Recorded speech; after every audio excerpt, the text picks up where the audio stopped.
الحمد لله نحمده ونستعينه ونستغفره ونؤمن به ونتوكل عليه ونعوذ بالله من شرور أنفسنا ومن سيئات أعمالنا من يهده الله فلا مضل له ومن يضلله فلا هادي له ونشهد أن لا إله إلا الله وحده لا شريك له ونشهد أن سيدنا وسندنا وحبيبنا وحبيب ربنا وطبيبنا وطبيب قلوبنا ومولانا محمدا عبده ورسوله الذي أرسله الله تعالى إلى كافة الناس بشيرا ونذيرا وداعيا إلى الله بإذنه وسراجا منيرا أما بعد فأعوذ بالله من الشيطان الرجيم بسم الله الرحمن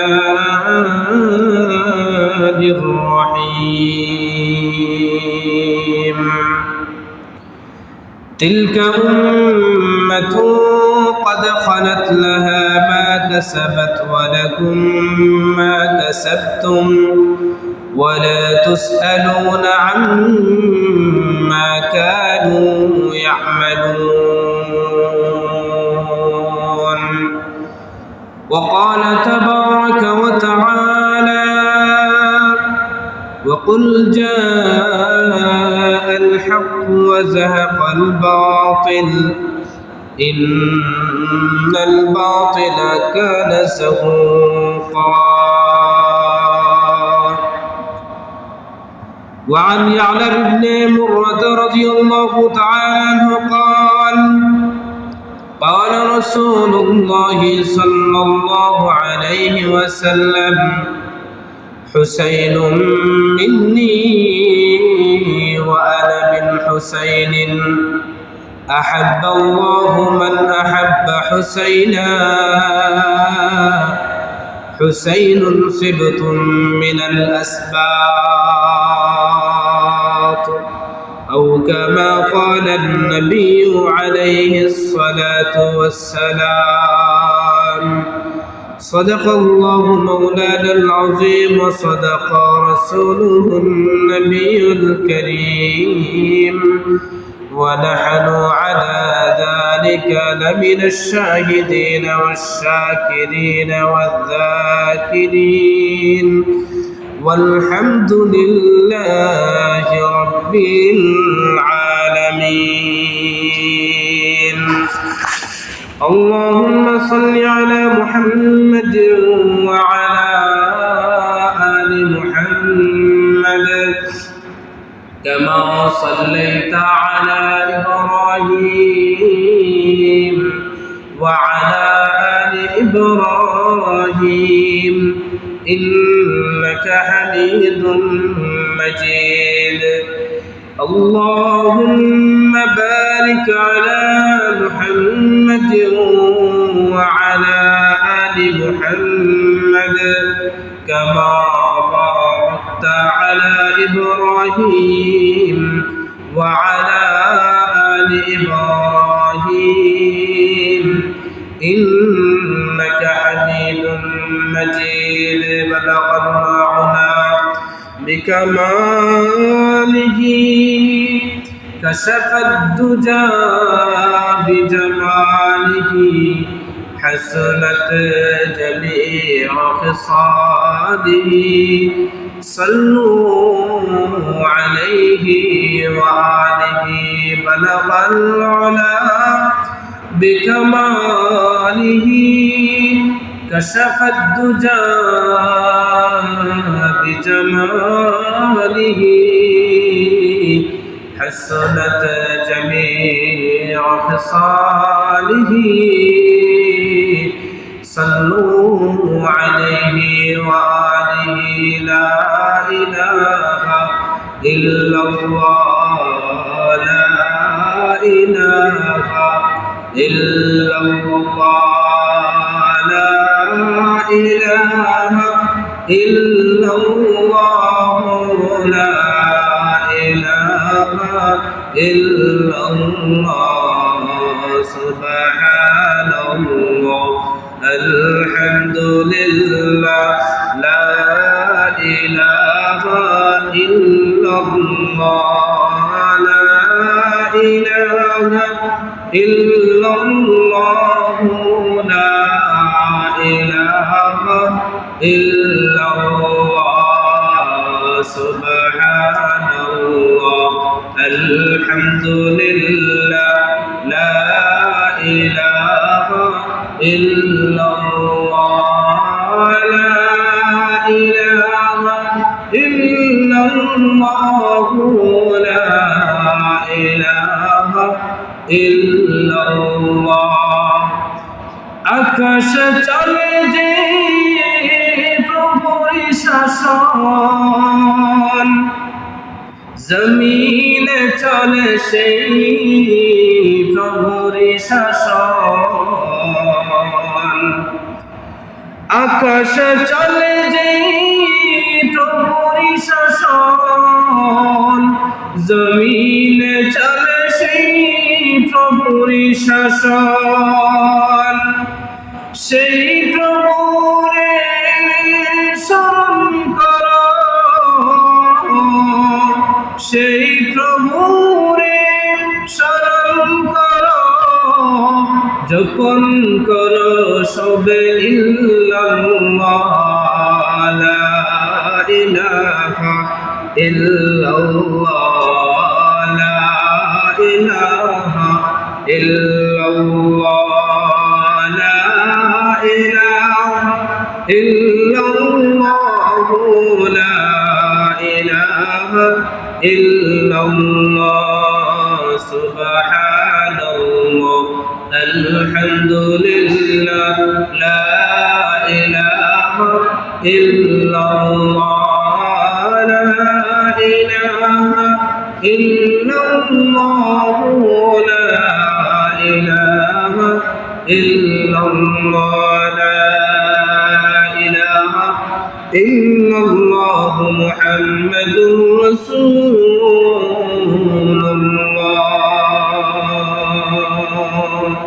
সাল্লাল্লাহু আলাইহি ওয়াসাল্লাম।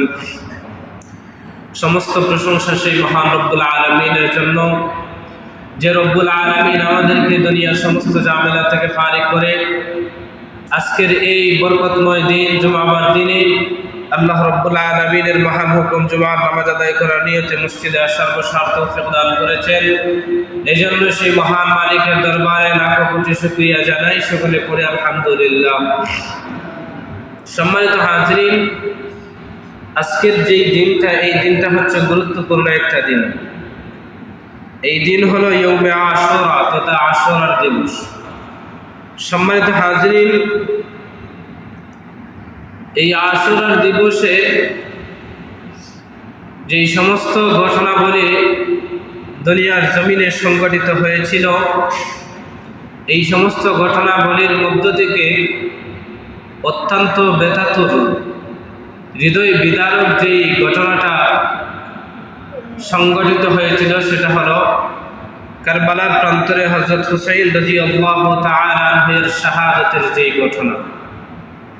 সম্মানিত হাজরিন, আজকে আমরা এই কারবালার ট্র্যাজেডি তথা কারবালার ময়দানে হুসাইন রাদিয়াল্লাহু তাআলা আনহুকে যে শাহাদাত করা হয়েছিল, শহীদ করা হয়েছিল, এই শাহাদাতের ঘটনা থেকে আমাদের জন্য শিক্ষণীয় যে বিষয়, এইগুলা নিয়ে আমরা আলোচনা করব।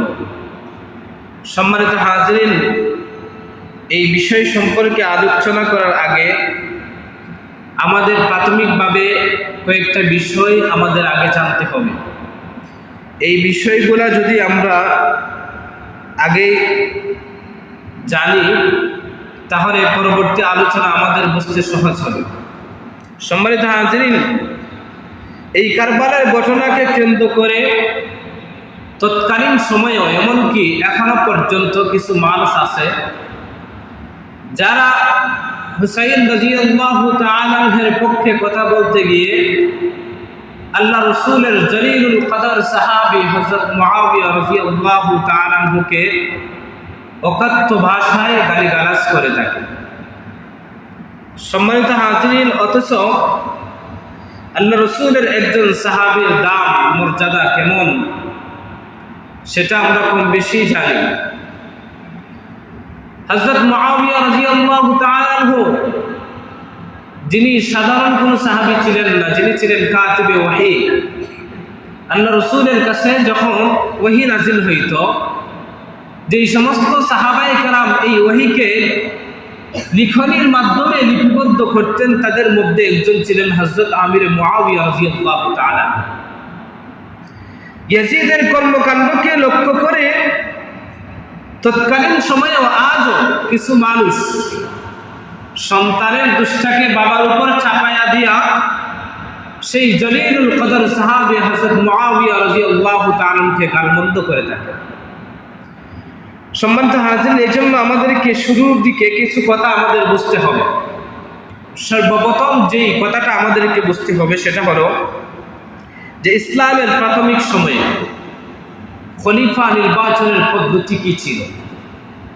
সম্মানিত হাজরিন, আল্লাহ রাসূল সাল্লাল্লাহু আলাইহি ওয়াসাল্লাম যখন এই দুনিয়ার মধ্যে আবির্ভাব হন, তার আগমন ঘটে, তখন তিনি আরবের মানুষের মধ্যে এমন একটা সমাজ ব্যবস্থা তিনি দেখতে পান, যেই সমাজ ব্যবস্থার মধ্যে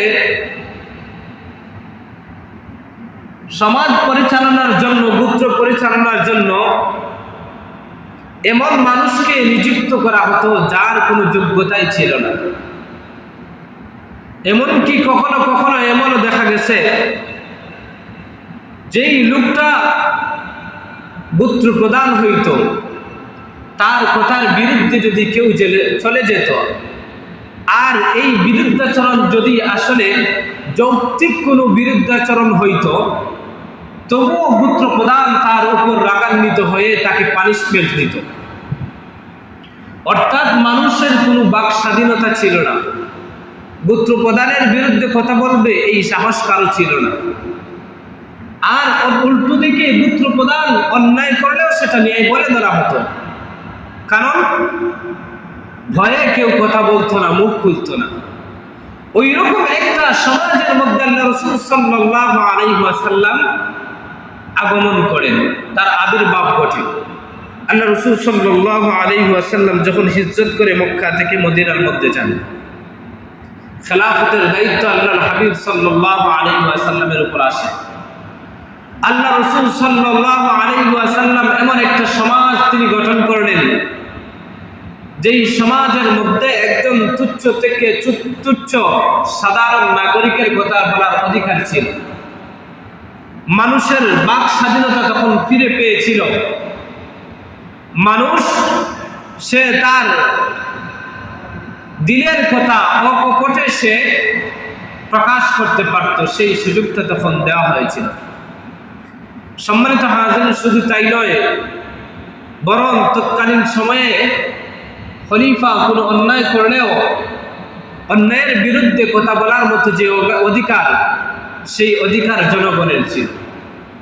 সম্মানিত হাজির, আল্লাহ রাসূল সাল্লাল্লাহু আলাইহি ওয়াসাল্লাম এমন একটা সুন্দর রাষ্ট্র সমাজ কায়েম করলেন, রাষ্ট্র ব্যবস্থা কায়েম করলেন। আল্লাহ রাসূল সাল্লাল্লাহু আলাইহি ওয়াসাল্লাম এইরকম ভাবে তার ইন্তেকালের আগ পর্যন্ত রাষ্ট্র পরিচালনা করলেন। কিন্তু ইন্তেকালের আগে তিনি প্রকাশ্যভাবে তারপরে কে খলিফা হবে এই জিনিসটা প্রকাশ্যে তিনি বলে যান নাই, বরং তিনি ইশারাতান এই জিনিসটা বলে দিয়েছেন। যার কারণে দেখা গেছে আল্লাহ রসুলের ইন্তেকালের 3 দিন পর্যন্ত আল্লাহ রসুলের লাশ দাফন করা হয়নি। 3 দিন পর্যন্ত যেই জিনিসটার জন্য অপেক্ষা করা হয়েছিল দাফনে বিলম্বে, সেটা হলো যে খলিফা কাকে নির্বাচন করা হবে। এই খলিফা নির্বাচন করতে গিয়ে 3 দিন অতিবাহিত হয়ে যায়। 3 দিন পরে সিদ্ধান্ত হয়, এরপরে আল্লাহ রাসূল সাল্লাল্লাহু আলাইহি ওয়াসাল্লামের লাশকে দাফন করা হয়। তো এই যে দ্বিতীয় পর্যায়ে খলিফা নির্বাচনের ক্ষেত্রে আল্লাহ রাসূল সাল্লাল্লাহু আলাইহি ওয়াসাল্লাম সারাহাতান কিছু বলেন নাই, বরং ইশারাতান বলেছেন। কি ইশারাতান বলেছেন? হাদিসে পাকের মধ্যে উল্লেখ হয় আল্লাহ রাসূলের ইন্তেকালের আগ মুহূর্তে যখন তিনি একদম দুর্বল হয়ে পড়েছিলেন, বিছানার মধ্যে শায়িত অবস্থায়, শরীরের মধ্যে শক্তি ছিল না, তখন আল্লাহ রাসূল সাল্লাল্লাহু আলাইহি ওয়াসাল্লাম নামাজের যখন সময় হয়ে যায়, সাহাবায়ে কেরাম কাতারবন্দি হয়ে নামাজের জন্য অপেক্ষা করতেছেন, আল্লাহ রাসূল আসবেন, ইমামতি করবেন। আল্লাহ রাসূলের শরীরে শক্তি ছিল না, তিনি খবর পাঠাইলেন, যাও আবু বকরকে বলো সে যেন আমার জায়গায় দাঁড়ায়া সাহাবায়ে কেরামদের, মুসলমানদের যেন সে ইমামতি করে। আর আমরা জানি ইসলামের মধ্যে যিনি খলিফা হন তিনি মসজিদের ইমাম হন, তিনি মানুষের ইমামতি করেন, নামাজের ইমামতি করেন। আল্লাহ রাসূল সাল্লাল্লাহু আলাইহি ওয়াসাল্লাম হযরত আবু বকর রাদিয়াল্লাহু তাআলা আনহুকে এই যে নামাজের ইমামতির যে পারমিশন দেওয়ার মাধ্যমে উম্মতদেরকে এই জিনিসটাই ইশারাতান তিনি বুঝাইয়া দিয়ে গেলেন যে আমার ইন্তেকালের পরে যিনি খলিফা হবে তিনি হলেন হযরত আবু বকর সিদ্দিক রাদিয়াল্লাহু তাআলা। অন্য রিওয়ায়াতের মধ্যে এসেছে জনৈক মহিলা একদিন আল্লাহ রাসূল সাল্লাল্লাহু আলাইহি ওয়াসাল্লামের কাছে একটা বিষয়ের সমাধানের জন্য আসলেন। আল্লাহ রাসূল সাল্লাল্লাহু আলাইহি ওয়াসাল্লাম তার কথা শোনার পরে সমাধান করে দিলেন, সমাধান বর্ণনা করে দিলেন। ওই মহিলা সাহাবিয়া আল্লাহ রাসূলের দরবার থেকে ফিরে যাওয়ার মুহূর্তে আল্লাহ রাসূলকে প্রশ্ন করলেন, ইয়া রাসূলুল্লাহ, ইয়া হাবিবাল্লাহ, এখন তো আপনি আমাদের মাঝে জীবিত আছেন, এজন্য আমরা কোনো সমস্যার সম্মুখীন হলে আমরা আপনার দরবারে এসে সমাধান নিয়ে যেতে পারি। আপনি যখন মারা যাবেন, আপনার ইন্তেকালের পরে আমরা সমাধানের জন্য কার কাছে আসব? তখন আল্লাহ রাসূল সাল্লাল্লাহু আলাইহি ওয়াসাল্লাম মহিলা সাহাবিয়াকে ডাক দিয়ে বলে, কেন আমার ইন্তেকালের পরে তোমরা আমার আবু বকরের কাছে আসবা? এই যে রিওয়ায়াতগুলোর মাধ্যমে এই জিনিসটা ক্লিয়ার হয়ে যায়। আল্লাহ রাসূল সাল্লাল্লাহু আলাইহি ওয়াসাল্লাম তার ইন্তেকালের পরে কে শাসক হবে, কে খলিফাতুল মুসলিমিন হবে, এটা তিনি ইশারাতান বলে দিয়ে গিয়েছেন যে আমার ইন্তেকালের পরে আবু বকরই হবে ইমাম, আবু বকরই হবে খেলাফতের দায়িত্বশীল। এই হলো দ্বিতীয় পদ্ধতি, খলিফা নির্বাচন ইশারাতান। ইসলামের মধ্যে খলিফা নির্বাচনের তৃতীয় পদ্ধতি হলো হযরত আবু বকর রাদিয়াল্লাহু তাআলা আনহু ইন্তেকালের কিছুদিন আগে তিনি প্রকাশ্যে খলিফা নির্বাচন করে গেছেন। কি রকম ভাবে? আবু বকর কিছু সাহাবায়ে কেরামদেরকে লক্ষ্য করে বললেন, ও আল্লাহর নবীর সাহাবায়ে কেরাম, তোমাদের কাছে ওমর কেমন? তখন সবাই বললেন যে ওমর তো ভালো। কেউ কেউ বললেন যে ওমরের সবকিছু ঠিক আছে, কিন্তু তার রাগ একটু বেশি, আর বাকি সবগুলাই ঠিক আছে। তখন হযরত আবু বকর সিদ্দিক রাদিয়াল্লাহু তাআলা ডাক দিয়ে বলেন, আমি তো তোমাদের মধ্যে এই যে সবচেয়ে যোগ্য যে লোকটাকে আমি দেখতে পাই তিনি হলেন হযরত ওমর। হযরত আবু বকর সিদ্দিক রাদিয়াল্লাহু তাআলা তার ইন্তেকালের আগে এইরকম ভাবে তিনি খেলাফতের যে যোগ্য যে লোকটা হযরত ওমর, এই ওমরের কথা তিনি প্রকাশ্যে তিনি ঘোষণা করে গেলেন। হযরত আবু বকরের ইন্তেকাল হয়ে গেল। ইন্তেকালের পরে এই আবু বকর সিদ্দিক রাদিয়াল্লাহু তাআলা এর কথা অনুযায়ী ওমর রাদিয়াল্লাহু তাআলা আনহুকে খলিফা নির্বাচন করা হয়। সম্মানিত হাজিরিন, হযরত ওমর রাদিয়াল্লাহু তাআলা আনহু খেলাফতের মসনদে আসীন হন। দীর্ঘদিন রাষ্ট্র পরিচালনা করেন। ইন্তেকালের আগ মুহূর্তে তিনি একটা শূরা কমিটি গঠন করেন। যেই শূরা কমিটির সদস্য কিতাবের মধ্যে 6 জনের কথা উল্লেখ হয়। 6 জনের একটা শূরা কমিটি তিনি গঠন করেন। এই শূরা কমিটিকে তিনি দায়িত্ব দেন, আমার ইন্তেকালের পরে তোমরা খলিফা নির্বাচন করবা। এই শূরা কমিটি যাকে খলিফা নির্বাচন করবে তিনি হবেন রাষ্ট্রের খলিফা, তার বায়াত সবাইকে গ্রহণ করতে হবে। হযরত ওমরের ইন্তেকালের পরে ওই যে 6 শূরা সদস্য বিশিষ্ট এই টিম তারা হযরত ওসমান রাদিয়াল্লাহু তাআলা আনহুকে খলিফা নির্বাচন করেন। এটা হলো 3য় নম্বরের খলিফা নির্বাচনের পদ্ধতি। হযরত ওসমান রাদিয়াল্লাহু তাআলা আনহু খলিফা নির্বাচন হন। খলিফা নির্বাচন হওয়ার পরে তিনি রাষ্ট্র পরিচালনা করেন। তখন থেকে ওই হযরত উসমান রাদিয়াল্লাহু তাআলা আনহুর খেলাফত আমলে কিন্তু মুসলমানদের মধ্যে একটা ফাটল তৈরি হয়, মুসলমানদের মধ্যে একটা তফাৎ, একটা বিভক্তির সৃষ্টি হয়। আব্দুল্লাহ ইবনে সাবা নামক একজন ইহুদি ছিল, যে আসলে মুনাফিক ছিল, কিন্তু প্রকাশ্যভাবে সে মুসলমান বলে দাবি করত। এই আব্দুল্লাহ ইবনে সাবা সে মুসলমানদের মধ্যে একটা ফাটল সৃষ্টি করে।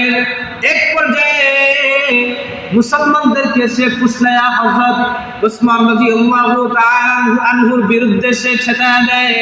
এক পর্যায়ে হযরত উসমান রাদিয়াল্লাহু তাআলা আনহুর যে বাসভবন, এই বাসভবন দুষ্কৃতিকারীরা তারা ঘেরাও করে ফেলে।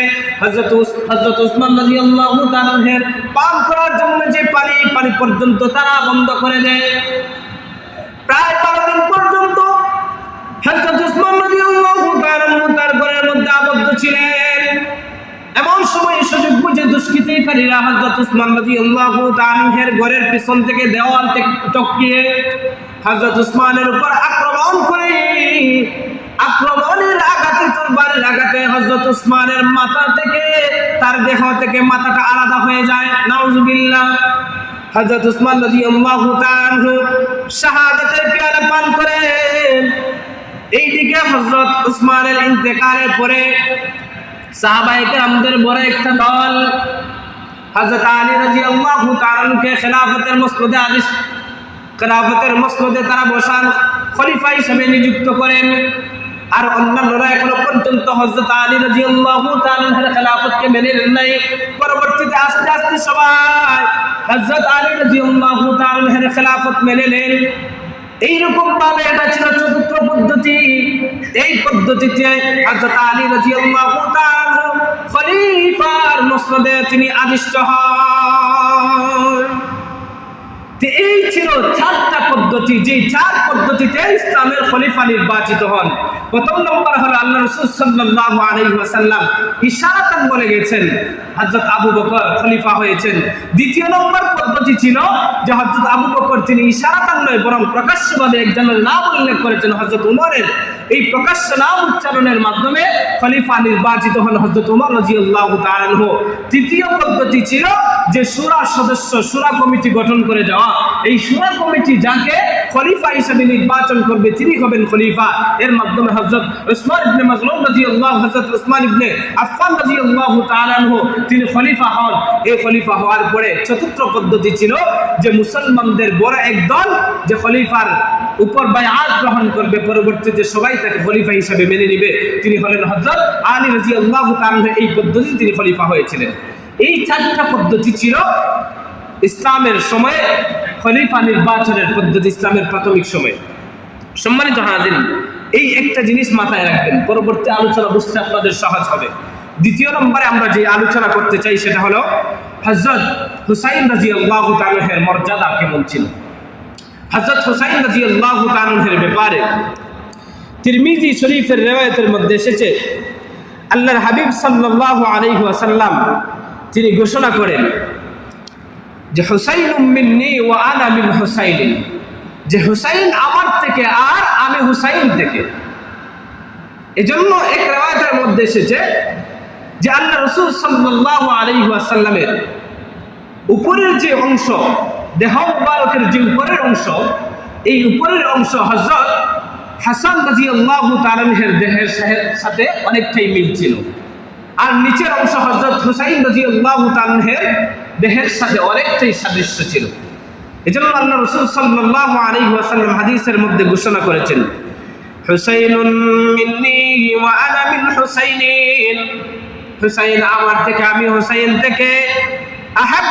আহাব্বাল্লাহু মান আহাব্বা হুসাইনান, আল্লাহ রাব্বুল আলামিন ওই লোকটাকে ভালোবাসেন, পছন্দ করেন যে হুসাইনকে পছন্দ করে।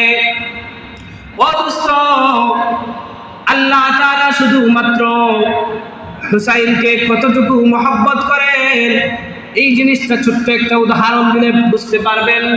আল্লাহ রাসূল সাল্লাল্লাহু আলাইহি ওয়াসাল্লাম একদিন নামাজের মধ্যে ছিলেন, নামাজ আদায় করতেছেন, সিজদার মধ্যে গেছেন। এমন সময় হুসাইন রাদিয়াল্লাহু তাআলা পিছন থেকে দৌড়ে এসে আল্লাহর হাবিব সাল্লাল্লাহু আলাইহি ওয়াসাল্লামের পিঠের উপর তিনি আরোহণ করলেন, পিঠের উপর তিনি চড়ে বসলেন।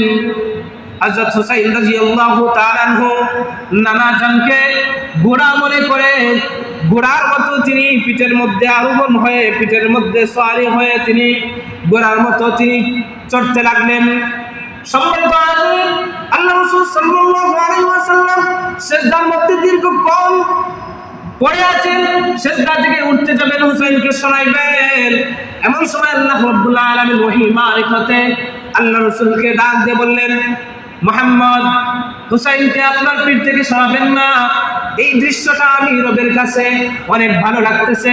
যতক্ষণই দেরি করতে হয় আপনি সিজদার মধ্যে দেরি করেন, হুসাইনকে কখনো আপনার পিঠ থেকে সরাবেন না যতক্ষণ না সে নিজ ইচ্ছায় আপনার পিঠ থেকে নামবে। এই যে ঘটনা, এই জিনিসটাই থেকে প্রতীয়মান করা যায়, অনুমান করা যায় আল্লাহ রাব্বুল আলামিন হযরত হুসাইনকে কতটা ভালোবাসতেন। সুতরাং আল্লাহ রাসূল সাল্লাল্লাহু আলাইহি ওয়াসাল্লামের এই যে নাতি, এই নাতিকে আমরা মুসলমান হিসেবে, রাসূলের উম্মত হিসেবে আমরাও কিন্তু অন্তর থেকে তাকে ভালোবাসতে হবে।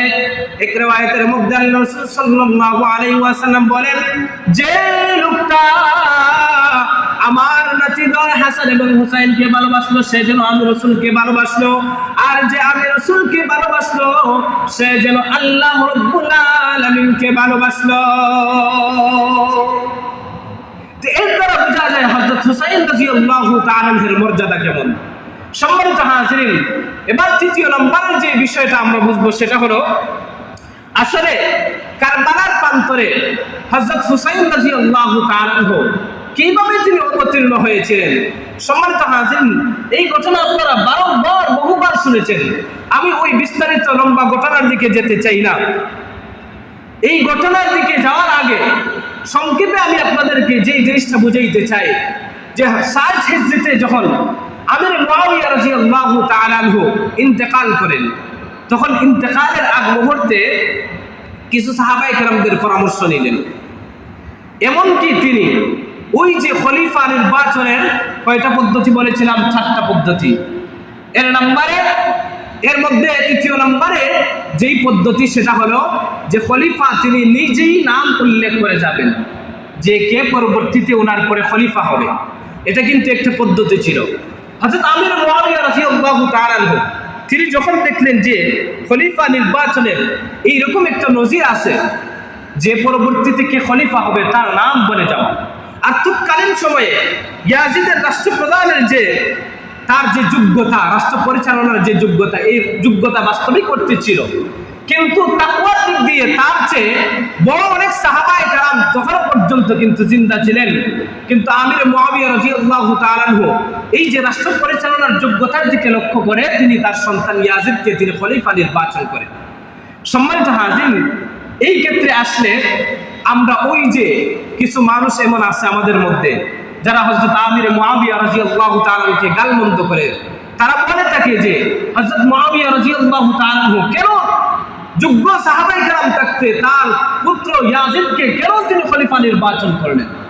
সম্মানিত হাজির, ওই যে খলিফা নির্বাচনের একটা পদ্ধতি ছিল, সিস্টেম জারি ছিল, এই জন্য তিনি আসলে যোগ্য মনে করেই কিন্তু খলিফা হিসাবে তাকে মনোনয়ন দিয়েছিলেন। সম্মানিত হাজির, এটা যে তার ব্যক্তি স্বার্থে দিয়েছিলেন এমন না, বরং মানুষের কল্যাণের স্বার্থে দিয়েছিলেন। এই জন্য তো হযরত আমির মুআবিয়া রাদিয়াল্লাহু তাআলা আনহু তার ইন্তেকালের আগ মুহূর্তে কোনো এক শুক্রবারে তিনি মিম্বরের মধ্যে দাঁড়ায়া তিনি এই কথাটাই বলেছেন, আয় আল্লাহ, এই যে আমি আমার সন্তান ইয়াজিদকে যে আমি খলিফা নির্বাচন করলাম, মনোনয়ন দিলাম, যদি এটা আমার নিজের স্বার্থের জন্য হয় তাহলে তুমি তাকে খলিফা বানায়ো না, আর যদি উম্মার স্বার্থে যদি আমি তাকে নির্ধারণ করে থাকি তাহলে তুমি তাকে খলিফা বানায়। এইরকম ভাবে তিনি কিন্তু আল্লাহ তাআলার কাছে দোয়া করেছিলেন প্রকাশ্যে। সম্মানিত হাজিরিন, এই যে দ্বিতীয় পদ্ধতি অবলম্বন করেই তিনি ইয়াজিদকে খলিফা বানিয়েছিলেন। কিন্তু দেখা গেছে ইয়াজিদকে খলিফা বানানোর পরে তার আগের যে পূর্বের যে গুণগুলা ছিল, এই গুণগুলো আস্তে আস্তে দূরে সরে যেতে লাগলো। তখন তার মধ্যে এই যে খারাপি যে বিষয়গুলো, এই খারাপি বিষয়গুলো ফুটে উঠলো। এর নজির কিন্তু আজকে আমরা বর্তমান সমাজের মধ্যেও পাই। দেখা গেছে রাষ্ট্র দায়িত্ব পাওয়ার আগে একরকম ছিল, কিন্তু যখন রাষ্ট্র পরিচালনার দায়িত্ব পায় তখন কিন্তু হিংস্র হয়ে যায়, মানুষের উপর জুলুম নির্যাতন করা হয়। সম্মানিত হাজিরিন, ঠিক তদ্রুপভাবে ইয়াজিদের অবস্থাও এমন হয়ে গেল, সে চাইলো যারা আমার হাতে বায়আত গ্রহণ না করবে তাদেরকে জোর জবরদস্তি করে হলেও সে বায়আত নেবে। সম্মানিত হাজিরিন, মদিনার মধ্যে কিছু সাহাবায়ে কেরাম ছিলেন যারা তার বায়আতকে মেনে নেন নাই। এরকম ভাবে মক্কার মধ্যেও কিছু সাহাবায়ে কেরাম ছিলেন যারা কি করেন নাই, তার বায়আতকে গ্রহণ করেন নাই। এই জন্য মদিনার উপর সে আক্রমণ চালিয়েছিল। মদিনার যে সমস্ত নিরীহ নারী পুরুষ ছিল, এই সমস্ত নারী এবং শিশুদের উপর সে এমনভাবে নির্যাতন করেছিল, তাদেরকে দর্শন পর্যন্ত এই ইয়াজিদ বাহিনী করেছিল। এই জঘন্যতম কাজ করেছিল। এমনকি মক্কার মধ্যে সে এমন অরাজকর পরিস্থিতি সে সৃষ্টি করেছিল যে মক্কার মানুষের ঘরবাড়ি পর্যন্ত সে পোড়া ছাই করে দিয়েছিল। এই যে মক্কার মানুষের যে ঘরবাড়ি আগুন দ্বারা সে জ্বালিয়েছিল, এই আগুনের বাতাসে গিয়ে, এই আগুন বাতাসে গিয়ে কাবার যে গিলাফ, এই গিলাফ পর্যন্ত পোড়া দিয়েছিল। কাবার পর্যন্ত, কাবার উপর পর্যন্ত সে কি করেছিল, আক্রমণ করেছিল। সম্মানিত হাজিরিন, এই ইয়াজিদ যখন দেখলো যে হুসাইন রাদিয়াল্লাহু তাআলা আনহু কোনোভাবেই তার খেলাফত মেনে নেবেন না, এই জন্য সে ওই যে কুফার মধ্যে একজন স্বৈরাচারী একজন খলিফা নিযুক্ত করে, একজন শাসক নিযুক্ত করে, যার নাম হলো ইবনে জিয়াদ, উবাইদুল্লাহ ইবনে জিয়াদ। এই উবাইদুল্লাহ ইবনে জিয়াদ হযরত হুসাইন রাদিয়াল্লাহু তাআলা আনহুর উপর কঠোরতা আরোপ করে। হযরত হুসাইন রাদিয়াল্লাহু তাআলা আনহু এক পর্যায়ে তিনি কারবালার প্রান্ত থেকে ফিরে যেতে চাইছিলেন। তিনটা শর্ত তিনি সামনে ব্যক্ত করেছিলেন যে আমাকে মদিনার মধ্যে ফেরত যেতে দাও, অথবা ইয়াজিদের সাথে আমাকে সাক্ষাৎ করার সুযোগ দাও, অথবা এমন কোনো ইসলামিক রাষ্ট্রের মধ্যে আমাকে প্রেরণ করো যেখানে গিয়ে আমি আমার বাকি জীবনটা আমি কাটায় দেব। কিন্তু তারা হযরত হুসাইন রাদিয়াল্লাহু তাআলা আনহুর এই প্রস্তাবকে মেনে নেয় নাই। উল্টো হযরত হুসাইনকে যুদ্ধে অবতীর্ণ হওয়ার জন্য তাকে বাধ্য করে। হযরত হুসাইন রাদিয়াল্লাহু তাআলা আনহু বাধ্য হয়ে তার আহলে বায়াতকে সাথে নিয়ে তাদেরকে তিনি আগে বলেছিলেন যে ইয়াজিদ কিন্তু চায় আমাকে মেরে ফেলতে, সুতরাং তোমরা চাইলে তোমরা মদিনার মধ্যে ফেরত যেতে পারো, তোমরা রাতের আধারে লুকিয়ে আমাকে ছেড়ে তোমরা মদিনার মধ্যে ফেরত চলে যাও, আমি একাই তাদের বিরুদ্ধে লড়বো, আমাকে যদি মারে আমার কোনো আফসোস নাই, তোমরা চলে যাও তোমাদের জানমালের হেফাজত নিয়ে, তোমরা তোমাদের জানমালের হেফাজতের স্বার্থে তোমরা চলে যাও, মদিনার মধ্যে চলে যাও। কিন্তু আহলে বায়াত সবাই বলতে লাগলেন যে না, আমরা আপনাকে এই বিপদের সম্মুখীন ফেলে রেখে আমরা কখনো আপনাকে ছেড়ে যাব না। সবাই একসাথে যুদ্ধের মধ্যে অবতীর্ণ হইলেন। হযরত হুসাইন রাদিয়াল্লাহু তাআলা আনহু আহলে বায়াতের মধ্য থেকে 72 জন তার সাথীবর্গ ছিলেন, সবাই এই যে ইয়াজিদ বাহিনীর বিরুদ্ধে লড়তে লড়তে শাহাদাত বরণ করলেন। সম্মানিত হাজিরিন, সবাই যখন শাহাদাতের পেয়ালা পান করলেন, এক পর্যায়ে হযরত হুসাইন রাদিয়াল্লাহু তাআলা আনহু তিনি যুদ্ধ করতে করতে ক্লান্ত হয়ে গেলেন, মাটির মধ্যে পড়ে গেলেন, শরীর চলতেছে না। কিন্তু এখন কেউই সাহস করে আগায় আসতেছে না কে হুসাইনকে আঘাত করবে, কারণ সবার দিলের ভিতরে এই জিনিসটাই ছিল যে আমি চাই না যে আমার হাতে হুসাইন রক্তে রঞ্জিত হোক, আমার হাতে হুসাইনের রক্তে রঞ্জিত হওয়া এই জিনিসটা কেউ পছন্দ করলো না। এক পর্যায়ে এখানে একজন মানুষ ছিল যার নাম কিতাবের মধ্যে উল্লেখ হয় শিমার জিল জৌসান। সে ছিল উগ্র মেজাজের একজন মানুষ। সে তার সাথী যারা ছিল সবাইকে সে ফুসলাইতেছিল বিভিন্ন কথা বলে বলে। এক পর্যায়ে সে যখন ফুসলাইতেছিল, পাশের মধ্যে একজন মানুষ ছিল যার নাম কিতাবের মধ্যে উল্লেখ হয় সিনান নামে। ওই সিনান তার কথায় রাগান্বিত হয়ে এক পর্যায়ে হযরত হুসাইন রাদিয়াল্লাহু তাআলা আনহুর গলা মুবারকের মধ্যে একটা তীর ছুঁড়ে মারে। এই তীরটা হযরত হুসাইন রাদিয়াল্লাহু তাআলা আনহুর গলার মধ্যে গিয়ে বিদ্ধ হয়। হযরত হুসাইন রাদিয়াল্লাহু তাআলা আনহু তীরের আঘাতে তিনি মাটির মধ্যে পড়ে যান। মাটির মধ্যে পড়ে যাওয়ার পরে হযরত হুসাইনের উপর আঘাত করা হয়। ওই যে পাষণ্ড সীমার, সে হযরত হুসাইন রাদিয়াল্লাহু তাআলা আনহুর দেহ থেকে পুরস্কার পাওয়ার লোভে দেহ থেকে মাথাটা আলাদা করে নিয়ে উবাইদুল্লাহ ইবনে জিয়াদের দরবারে নিয়ে যায়। উবাইদুল্লাহ ইবনে জিয়াদের দরবারে নিয়ে যাওয়ার পরে উবাইদুল্লাহ ইবনে জিয়াদ একটা বড় পাত্রের মধ্যে হযরত হুসাইন রাদিয়াল্লাহু তাআলা আনহুর মাথাকে সে রাখে। রাখার পরে একটা তরবারি দ্বারা হযরত হুসাইন রাদিয়াল্লাহু তাআলা আনহুর দাঁতকে খুঁচাইতেছে। হযরত হুসাইন রাদিয়াল্লাহু তাআলা আনহুর দাঁতকে খুঁচাইতেছে আর উপহাস করে বলতেছে, তোমার দাঁত কি বুঝি এতই সুন্দর, চেহারাই বুঝি এত সুন্দর। পাশে ছিলেন একজন বৃদ্ধ সাহাবী, আল্লাহ রাসূলের 10 বছরের খাদেম হযরত আনাস ইবনে মালিক রাদিয়াল্লাহু তাআলা আনহু। তিনি ডাক দিয়ে বলতে লাগলেন, এই পাষণ্ড হৃদয়ের অধিকারী এই লোক, তুই এমন লোকটাকে নিয়ে উপহাস করতেছ যার এই চুট, যেই চুটের মধ্যে তুমি তরবারি দিয়ে আঘাত করতেছো, তরবারি দিয়ে খুঁচাইতেছো আর তুমি উপহাস করতেছো। আমি সব নিজের চোখে দেখেছি আল্লাহ রাসূল সাল্লাল্লাহু আলাইহি ওয়াসাল্লাম এই চুটে চুমু খাইতেন। সম্মানিত হাজিরিন, এক পর্যায়ে উবাইদুল্লাহ ইবনে জিয়াদ পুরস্কারের আশায়, বাহবা পাওয়ার আশায় ইয়াজিদের কাছে নিয়ে যায় হযরত হুসাইন রাদিয়াল্লাহু তাআলা আনহুর মাথা মুবারককে। ইয়াজিদ এই অবস্থা দেখার পরে সে কিছু বলে নাই। সম্মানিত হাজিরিন, সে কিন্তু চাইলেই তার শাসন আমলে হযরত হুসাইন রাদিয়াল্লাহু তাআলা আনহুর হত্যাকাণ্ডের সে কিন্তু বিচার করতে পারত, কিন্তু সে বিচার করে নাই।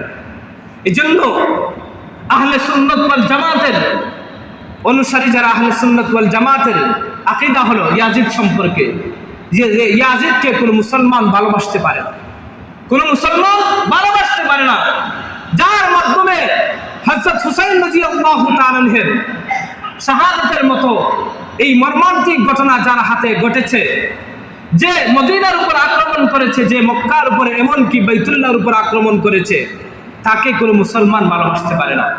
সম্মানিত হাজিরিন, এই যে হুসাইন রাদিয়াল্লাহু তাআলা আনহু কারবালার প্রান্তরে তিনি বাতিলের বিরুদ্ধে ছিলেন আপোষহীন। এজন্য হুসাইনের এই ঘটনা থেকে আমাদের জন্য শিক্ষা হলো যে আমরা যখন এই বাতিলের সম্মুখীন হব তখন আমরা মাথা নত করব না, বরং দেহের এক বিন্দু রক্ত যতক্ষণ পর্যন্ত দেহের মধ্যে থাকবে ততক্ষণ আমরা বাতিলের বিরুদ্ধে লড়ে যাব, অন্যায়ের বিরুদ্ধে লড়ে যাব। অন্যায়কে কখনো আমরা প্রশ্রয় দিব না। যদি অন্যায়ের বিরুদ্ধে অবস্থান নিতে গিয়ে যদি আমাদের জান পর্যন্ত যদি চলে যায় তবুও আমরা জান দিব, কিন্তু অন্যায়ের বিরুদ্ধে আমরা লড়ে যাব। অন্যায়ের পক্ষে কখনো আমরা কি করব না, আপোষ করব না। সম্মানিত হাজিরিন, তো এই যে ইয়াজিদ, সে এই যে হুসাইন রাদিয়াল্লাহু তাআলা আনহুর সাথে সে এই যে খারাপ আচরণ করেছিল, এইরকম মর্মান্তিক একটা ঘটনা সে ঘটিয়েছিল, এটা তার ব্যক্তিগত দোষ, এটা তার ব্যক্তিগত দোষ। তার এই যে কাজের এই দোষের চাপ কিন্তু তার পিতা হযরত আমির মুআবিয়া রাদিয়াল্লাহু তাআলাকে দেওয়া যাবে না। কারণ আমির মুআবিয়া রাদিয়াল্লাহু তাআলা তিনি হলেন জান্নাতি একজন মানুষ।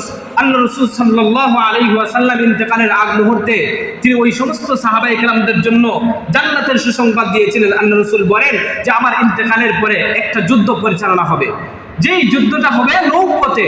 এই নৌপথে এই যুদ্ধের মধ্যে যারা অংশগ্রহণ করবে আল্লাহ রাব্বুল আলামিন তাদেরকে অগ্রিম মাফির কমার ঘোষণা আল্লাহ তাআলা দিয়েছেন। এই যুদ্ধের মধ্যে হযরত আমির মুআবিয়া রাদিয়াল্লাহু তাআলা তিনি অংশগ্রহণ করেছিলেন। সম্মানিত হাজির, সুতরাং এই ইয়াজিদের কার্যকলাপকে সামনে এনে হযরত আমির মুআবিয়া রাদিয়াল্লাহু তাআলাকে আমরা কখনো গালমন্দ করব না। এটা হবে আমাদের জন্য বরবাদের একটা কারণ। সম্মানিত হাজিরিন, এই যে আশুরার দিবস আসলে আমাদের সমাজের মধ্যে বিশেষ করে শিয়া সম্প্রদায় যারা আছে তারা এই কাজটা করে। দেখা গেছে যে হযরত হুসাইনের প্রেমে উদ্বেলিত হয়ে তারা হযরত আমির মুআবিয়া রাদিয়াল্লাহু তাআলাকে গালমন্দ করে। এমনকি আজকে আমাদের সমাজের মধ্যে এমন কার্যকলাপ দেখা যায় এই যে শিয়া সম্প্রদায়ের মধ্যে এমন এই জিনিসটা পাওয়া যায়, কালো এই যে জামা পোশাক পরিধান করে তারা নিজেদের বুক চাপড়ায়, নিজেদের শরীর আঘাত করে, ছুরি দ্বারা আঘাত করে কত বিক্ষত করে দেয়। অথচ একজন মানুষের প্রেমে, একজন মানুষের মহব্বতে এই যে এই কাজগুলা, এইগুলা কিন্তু ইসলাম সমর্থন করে না। আল্লাহ রাব্বুল আলামিন বলেছেন, ফালা তাজলিমু ফীহিন্না আনফুসাকুম।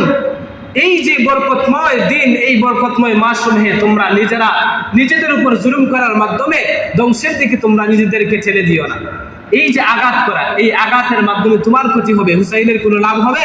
হুসাইন রাদিয়াল্লাহু তাআলার কোনো লাভ হবে না, বরং হুসাইন রাদিয়াল্লাহু তাআলার লাভ হবে তখনই যদি তুমি হুসাইন রাদিয়াল্লাহু তাআলার প্রেমে, তুমি যদি হুসাইনের শাহাদাতের মর্যাদা বুলন্দের জন্য যদি তুমি দোয়া করো তার জন্য, তাহলে সেটাই হবে হুসাইন রাদিয়াল্লাহু তাআলার লাভ। সম্মানিত হাজিরিন, এই জন্য আমরা এই সমস্ত অনিসলামিক কার্যকলাপ যেগুলো আছে এইগুলা থেকে আমরা বিরত থাকবো। তাজিয়া মিছিল, হুসাইনের নামে কৃত্রিম মাজার তৈরি করে মিছিল করা, হিন্দুদের মতো এই মিছিলের পরে এক পর্যায়ে এই যে কৃত্রিম যে মাজার ওইগুলা সমুদ্রের মধ্যে নিক্ষেপ করা, এইগুলা হচ্ছে অনিসলামিক কার্যকলাপ। হুসাইনের নামে হায় হাসান হায় হুসাইন বলে বলে বুক চাপড়ানো, বুকের মধ্যে চাপড়ানো, এটা হচ্ছে অন্যায়। হাদিসের মধ্যে স্পষ্টভাবে এই জিনিসটা নিষেধাজ্ঞা এসেছে, এইগুলা কখনো করা যাবে না। হ্যাঁ, আমরা হুসাইন রাদিয়াল্লাহু তাআলার শাহাদাতে মুসলমান হিসেবে নবীর পরিবারের প্রতি আমাদের দিলের ভিতরে মহব্বত আছে, হুসাইনের মহব্বত দিলের ভিতরে আছে, বিদায় আমরা ব্যথিত হব। এই ব্যথিত হৃদয় নিয়ে আমরা হুসাইন রাদিয়াল্লাহু তাআলার জন্য, আহলে বায়াতের জন্য আমরা দোয়া করব, এটা হচ্ছে আমাদের জন্য করণীয়। তাদের জন্য আমরা আল্লাহর রাস্তায় দান সদকা করব, এটা হচ্ছে আমাদের জন্য করণীয়। এইগুলো আমরা করব। অনিসলামিক কার্যকলাপ যেগুলো আছে ওইগুলা থেকে আমরা বিরত থাকার চেষ্টা করব। এই জন্য আসুন আমরা হুসাইন রাদিয়াল্লাহু তাআলার শাহাদাত থেকে, তার জীবনী থেকে আমরা শিক্ষা হাসিল করি। আল্লাহ রাব্বুল আলামিন যেন আমাদেরকেও যেন বাতিলের বিরুদ্ধে এইরকম হুসাইনের মতো আমরাও যেন দাঁড়াইতে পারি। আল্লাহ রাব্বুল আলামিন যেন আমাদের সবাইকে এই তৌফিক দান করেন। ওয়া আখিরু দাওয়ানা আলহামদুলিল্লাহি রাব্বিল আলামিন।